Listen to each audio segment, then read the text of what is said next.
Bienvenido al Ministerio de Rey de los Reyes, la emisora de Rey de los Reyes. El título de hoy se llama Si tiene hambre y sed por la plenitud de Cristo, Satanás declara la guerra. Y serías predicado este evangelio de reino en todo el mundo, para testimonio a todas las naciones, entonces vendrá el fin. Evangelio Mateo, capítulo 24, versículo 14. Muchos en la iglesia actual intentan determinar la prosperidad del regreso de Cristo, leyendo las señales de los tiempos. Vemos tales señales en eventos particulares, por ejemplo, el regreso de los judíos a Israel. Más aún, una de las declaraciones más claras que Jesús hace acerca de su segunda venida se encuentra en el Evangelio de arriba. El fin vendrá solo después que el Evangelio ha sido predicado a todas las naciones como testimonio. La palabra que Jesús usa para testigo en este versículo es la misma palabra griega usada para testimonio. Significa literalmente prueba del hecho. Cristo está hablando aquí no solo de predicar el Evangelio, sino de presentarlo como un testimonio. En resumen, dice el Evangelio que predicamos solo es eficaz si se apoya en una vida que testifica de su realidad. Usted pensaría que en América, una nación llena de miles de iglesias evangélicas, habría un testimonio fuerte del Evangelio. Solo en una gran ciudad del sur hay más de 2,000 iglesias evangélicas, una con una membresía de más de 15,000 personas. Pero muchos detalles iglesias han prometido el verdadero evangelio de Cristo. El divorcio está desenfrenado en sus congregaciones y muchos de sus jóvenes solteros llevan vidas permisivas, activas sexualmente. ¿Cómo puede ser esto?, se pregunta. El hecho es que aún con toda la predicación evangélica, en muchas de estas mega iglesias hay muy poco testimonio del señorío de Cristo en las vidas de las personas para respaldarlo. No son verdaderos testigos para la ciudad o la nación. Sin embargo, Dios nunca baja la guardia por la que pasa en nuestro mundo. Él no está sorprendido por la plaga de la droga terrible o el baño de sangre del aborto. Así que, ¿cuál es su respuesta en este tiempo de tumulto y de provisión? ¿Qué propone como antídoto a la apostasía y el creciente poder demoníaco? ¿Qué haría Dios en tal tiempo de ruina? Su respuesta es la misma de siempre, para traer la victoria de Cristo de una manera renovada. Dios siempre ha respondido levantando a un remanente fresco de hombres y mujeres que serían un testimonio puro de su poder salvador y santificante. Y la verdad es la misma hoy. Su plan es traer así esta escena de actividad del anticristo a un cuerpo de vencedores, separados, llenos de Cristo, hombres y mujeres piadosos, que verán su sumisión total a su gobierno y señorío. Considere la situación de Israel en Egipto. La nación de Dios estaba en ruina increíble, con la apostasía extendida. Satanás tenía a Israel bajo su talón, manipulando los poderes políticos del día para hacer leyes contra ellos y perseguirlo. El enemigo estaba ridiculizado y burlando el testimonio de Dios en la tierra. Era una hora oscura en la historia de Israel. Y con el tiempo en el pueblo crecía el desánimo. Comenzaron a deslizarse, entregándose a los placeres y la sensualidad de Egipto. La idolatría y la fornicación llegaron a ser desenfrenadas. La situación de Israel parecía una esperanza. La fe de la nación estaba muriendo lentamente. ¿Cuál fue la respuesta de Dios a este poder creciente de oscuridad? Avivó los imperios circundantes para actuar como su vara contra Egipto. Incitó una guerra civil entre los egipcios. Envió ángeles vengadores. No, Dios no hizo tal cosa. Tenía un plan totalmente diferente. En lugar de eso, puso su mano en un solo hombre, levantando a Moisés. Moisés era un hombre de oración, totalmente encerrado con Dios. Dijo no a los placeres, comodidades y tentaciones de Egipto, viviendo en cambio bajo la guía total del Espíritu Santo. No tenía ninguna agenda o ambición propia. Se despojó de toda su habilidad humana, confiando en el gran yo soy como su sola provisión y recurso, y vino de la tierra santa con una visión personal de la santidad de Dios. Así que en la hora más oscura de la historia de Israel, cuando parecía que el pueblo de Dios sucumbía al enemigo, el Señor levantó en medio de todo esto a un hombre que actuara como un testimonio, y este hombre derrumbó una nación entera mientras levantaba a otra. Dios lo hizo todo a través de un hombre. Aquí vemos otra generación de apostasía, depravación y decadencia. En este tiempo, el arca se había ido de Israel. Ahí el sumo sacerdote de la nación era perezoso y complacente. Permitió a sus hijos corromper el sacerdocio bajo su liderazgo.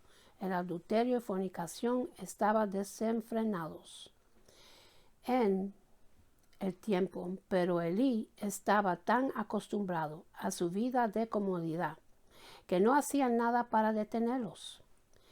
En un momento dado, el Señor escribió la palabra Ichabod sobre todo el sistema religioso. Significa que el Espíritu del Señor había partido. Una vez más las fuerzas satánicas se habían levantado con gran poder. Y al ojo natural la obra de Dios había perdido mucho terreno.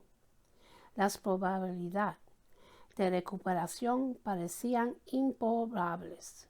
Pero el Señor tenía un hombre escogido desde el principio, un niño llamado Samuel, mientras todos los ministros alrededor de él eran indulgentes en la fornicación y la glotonería.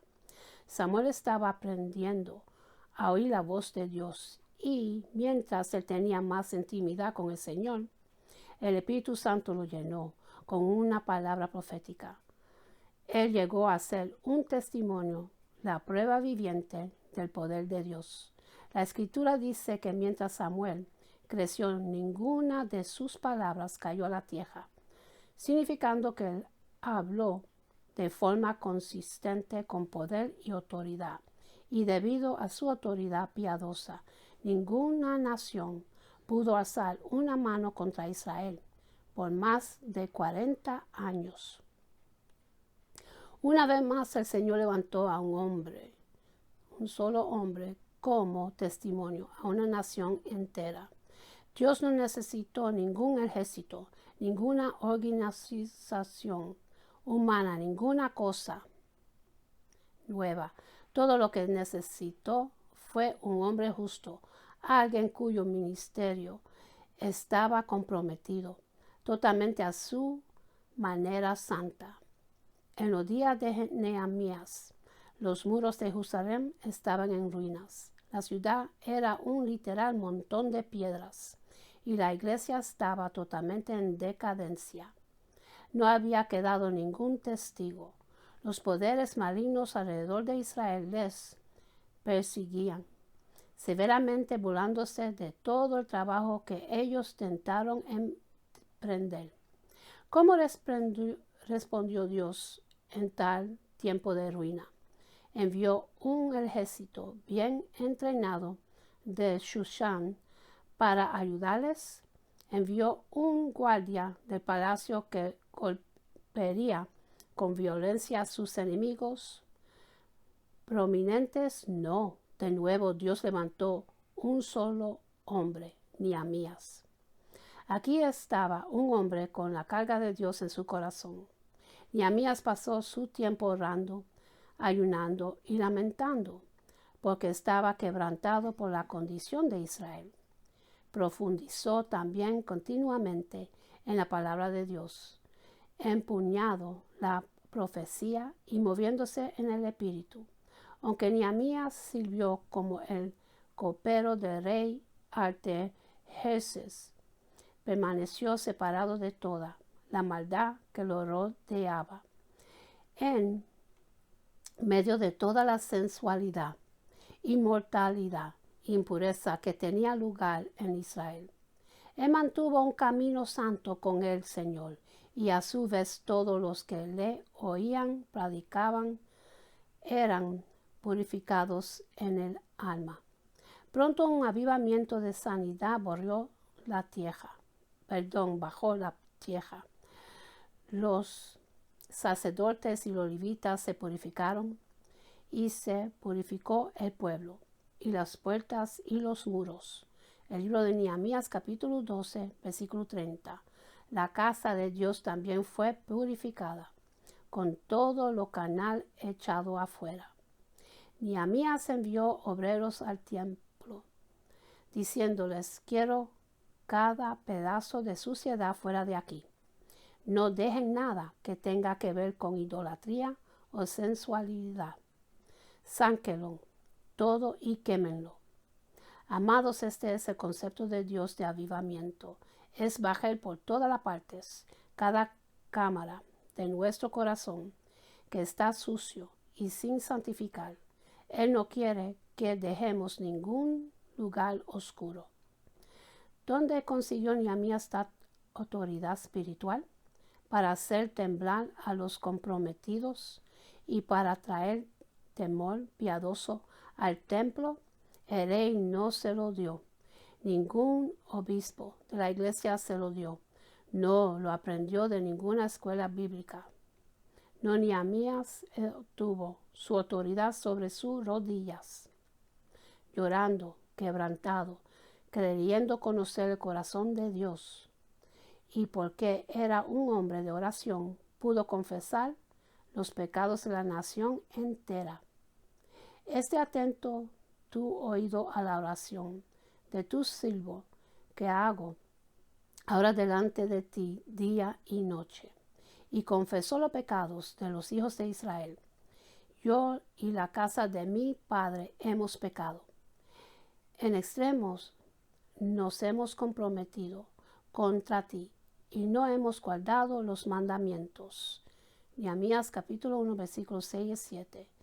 Israel en los días de Ezequiel era obsceno y orgulloso. Los hombres cometían abominaciones con las esposas de sus vecinos y incluso marcharon a sus nueras.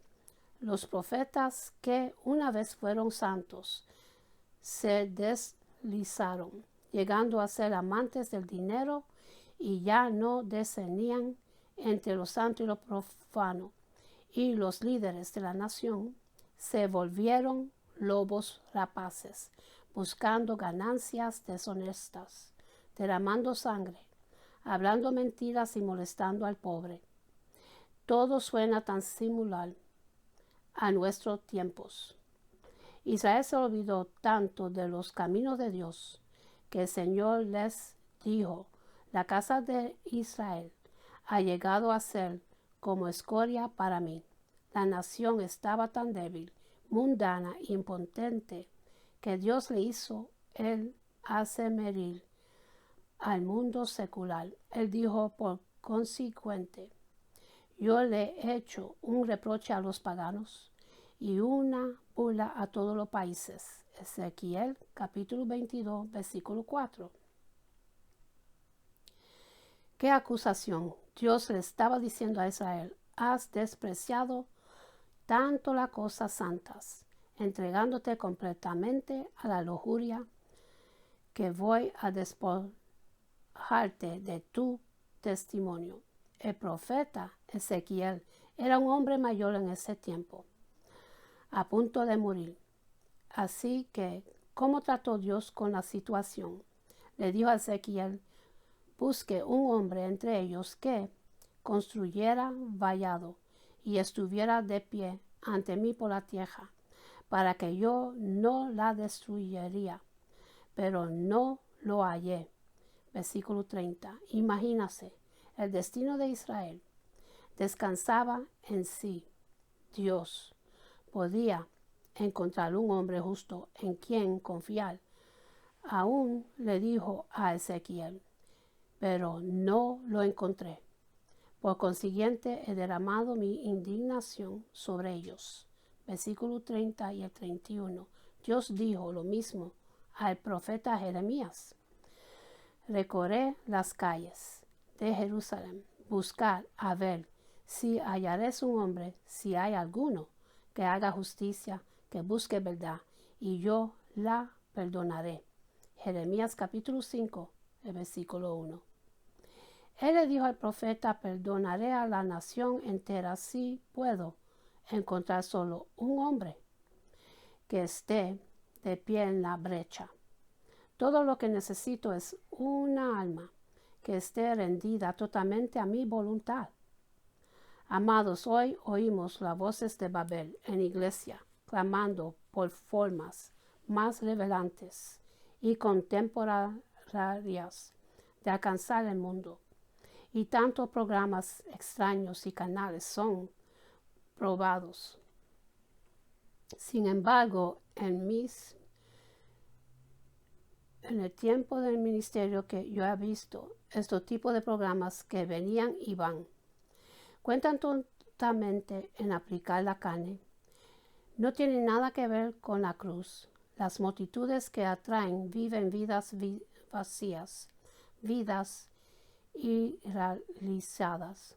Nunca han sido expuestas al evangelio de separación del mundo y su lujuria. El mundo se burlaba de estos programas, reconciliándolos como simple tontería.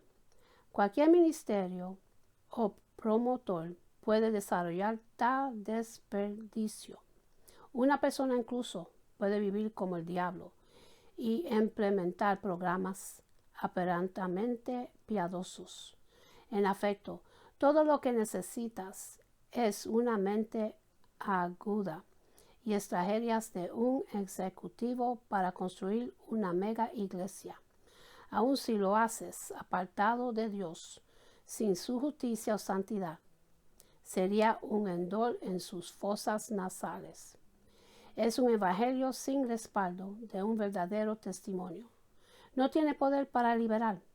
También ha notado a través de esto que hay más deslizado está el predicador, más se vuelve al evangelio de multitudes, de entretenimiento y las nuevas obras para atraer a las multitudes y confiar en números y finanzas para juzgar sus próximo éxito. Pero no hay ningún testimonio acompañando tales obras, porque son de otro evangelio, otro Jesús.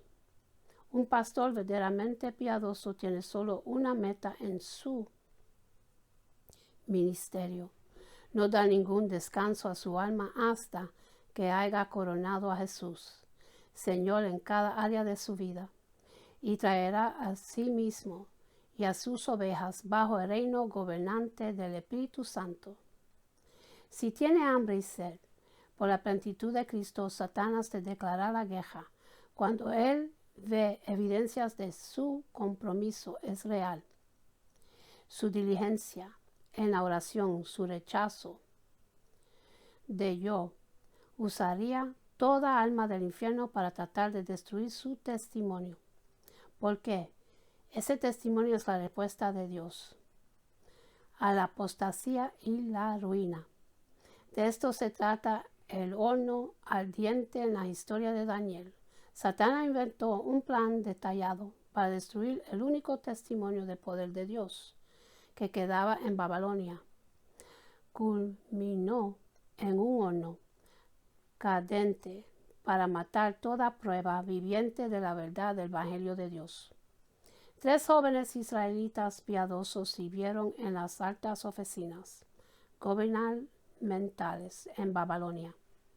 Hombres que eran testimonios visibles de evangelio que predicaban, se habían separado del estilo de la vida sensual de Babilonia, comprometiendo sus vidas a la oración. Estos 3 hombres no eran profetas o sacerdotes, sino simplemente lacios, y permanecieron fieles a Dios y puros de corazón en medio de las masas idolatrías. Claro, esto inspiró la rabia de Satanás y entró en el corazón del rey maligno de Babilonia. Inmediatamente el rey erigió una gran estatua adorada, y la declaró el dios oficial de la nación, un objeto para ser adorado. Entonces convocó a cada oficial y siervo de cada nación bajo el control de Babilonia para presentarles la nueva religión. Cuando la música de ceremonia comenzó, todos tenían que inclinarse ante este nuevo Dios. Satanás también insistió al rey a erigir un gran horno de ladrillo y atizarlo para que las llamas candentes fueran visibles a todos. Pregunto, ¿por qué Satanás hizo esto? Ciertamente sabía que no había gobernador, juez o alguacil en cualquier parte en Babilonia que resistiría al nuevo decreto. No necesitaban ser suicidos o amenazados. De hecho, todos ellos deben haber enmudecido, preguntándose, ay, ¿quién quiere mecer el barco o perturbar las cosas? ¿La hemos pasado bien? Tenemos prosperidad, comida y bebida, la buena vida. Y esta nueva religión es fácil para el alma. ¿Quién quería dejar todo esto? Así que, ¿de qué se trataba este horno ardiente?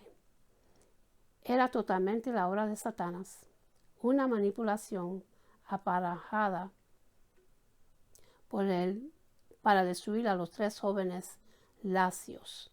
Él quería destruir el único testimonio restante de Dios en Babilonia. El diablo fue tan lejos como para corromper un rey y su gobierno entero, solo para llegarse 3 hombres. Creo una situación tan severa, con tan gran peligro, que nadie en su propia fuerza humana, incluso los piadosos jóvenes, podrían enfrentarlo sin desmenuzarse. Aún así, el primer sonido de la música no se inclinaron. Satanás se enfureció con esto. Entonces de la boca del rey salieron estas horribles palabras: ¿y qué Dios es este que los libraría de mis manos? El libro de Daniel, capítulo 3, versículo 15. Caliente el horno 7 veces más de lo acostumbrado, en el verso 19. Ahora el diablo tenía a los siervos de Dios en su vista, amenazando. ¿Quiénes piensan ustedes que son, que puedan escapar el destino que les he puesto? Voy a derribarlos y a destruir su testimonio completamente. Igualmente hoy el clamor que enfrentamos es muchas veces más caliente de lo que era hace una generación. Por ejemplo, Satanás ha preparado la tecnología de nuestra era, corrompiéndola con seducción, sensualidad, lujuria y tentación. ¿Por qué enfrentamos hoy tal horno caliente de tentación? ¿Por qué son la lujuria y el sexo usados para vender cada tipo de producto concebible. ¿Por qué hay cientos de páginas pornográficas en el Internet? ¿Quién es el blanco de este diluvio de suciedad? Ciertamente no son las masas malignas, aquellos que ya son hijos de Satanás, según la Escritura. No es el mundo secular, que ya ha sido sucido. No es blanco de Satanás, no es ninguno de estos. Más bien, él ha manipulado los medios de comunicación para cazar los corazones de cristianos vencedores. Él quiere debilitar y destruir el testimonio del Evangelio. Ahora mismo el horno está siendo calentado 7 veces más en las vidas de muchos creyentes. Satanás ha creado situaciones en sus hogares, en sus trabajos y en sus relaciones, que son más intensas que nunca, y muchos, una vez cristianos fuertes, están rindiéndose, dejando a Dios. Ya no oran por ayuda. En cambio, piensan, mi prueba es demasiado intensa para que sobreviva. Alabado sea Dios, estos 3 hombres guardaron su testimonio y aplastaron el plan de Satanás. Dios volvió la confabulación del diablo en una oportunidad para exponer a la nación entera de Babilonia a su testimonio, porque los 3 jóvenes lacios no se inclinaron. El Señor les liberó y trajeron a la nación una clara manifestación del Señor Jesucristo. El rey de Babilonia testificó, ¿no lanzamos a 3 hombres atados en medio del fuego? Yo veo 4 hombres sueltos caminando en medio del fuego y no tienen ninguna herida, y la forma del cuarto es como el Hijo de Dios. El libro de Daniel, capítulo 3, versículos 24 y el 25. De repente el rey anuló su primer decreto de adoración al ídolo y emitió rápidamente este nuevo decreto. Por consiguiente, hago un decreto que todo pueblo, nación y lengua que hable algo errado contra el Dios de Sadrach, Mesach y Abednego sería cortado en pedazos y sus casas serían hechas muladar, porque no hay otro Dios que pueda liberar después de esto. El versículo 29. Amado, todo pasó por causa del testimonio de 3 hombres amantes justos de Dios, que estaban dispuestos a entregar sus vidas en fe. Esos 3 obreros y hombres humildes fueron responsables de cambiar las leyes de la tierra. Y con esto termino, mis hermanos. Y para los que quieren recibir a Jesucristo en su corazón, para que su nombre esté escrito en el libro de la vida, repiten conmigo la oración de salvación y dice así: Padre Celestial, en nombre de Jesús, yo me arrepiento de todos mis pecados y abro mi corazón para que Jesús venga dentro de mí. Jesús, tú eres mi Señor y Salvador. Creo que muriste en la cruz por mis pecados y se levantó de los muertos. Lléname con tu Espíritu Santo. Gracias, Padre, por salvarme. En el nombre de Jesús. Amén. Y para cerrar, le voy a hacer una oración de bendición para el pueblo de Dios. Se consigue en el libro de Números, capítulo 6, los versículos 24 hasta 26, dice así: Jehová te bendiga y te guarde. Jehová haga resplandecer su rostro sobre ti y tenga de ti misericordia. Jehová hace sobre ti su rostro y ponga en ti paz. Que Dios me lo bendiga, me lo guarde, que tenga una buena noche y un buen amanecer. Y acuérdense a darle gracias a Dios por otro día más de vida. Y hasta la próxima. Amén.